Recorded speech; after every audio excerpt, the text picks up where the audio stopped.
Pemirsa, Presiden Prabowo Subianto memanggil jajaran dan pengusaha Batam di Istana Merdeka, Jakarta.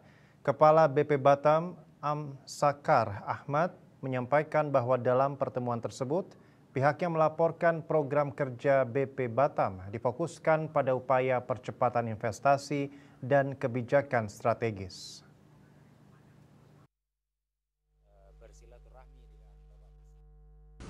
Bertempat di Istana Merdeka Jakarta, Presiden Prabowo Subianto memanggil jajaran dan pengusahaan Batam.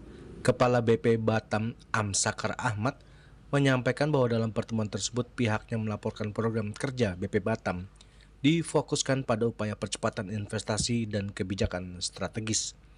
Dalam pertemuan tersebut, Sakar menyampaikan sejumlah inisiatif BP Batam dalam mendorong iklim investasi yang lebih kondusif.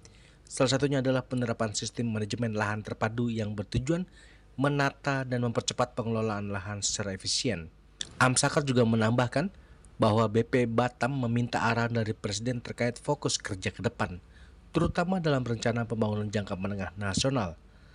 Sakar menyebut tren pertumbuhan ekonomi dan investasi di Batam menunjukkan kondisi yang baik.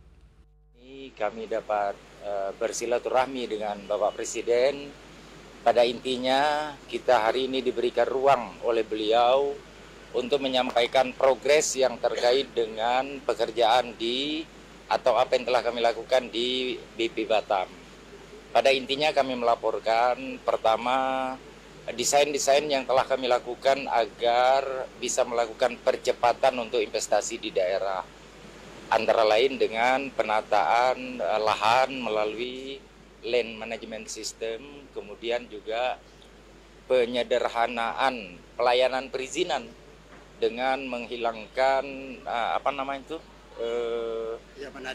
mengintegrasikan perizinan kita itu fatwa planologis dan ada pengintegrasian antara pelayanan pemerintah Kota Batam dengan pelayanan di BP Batam. Terus yang ketiga, kami minta arahan dari beliau bagaimana persoalan apa yang memang harus menjadi stressing penyelenggaraan tugas kami ke depan.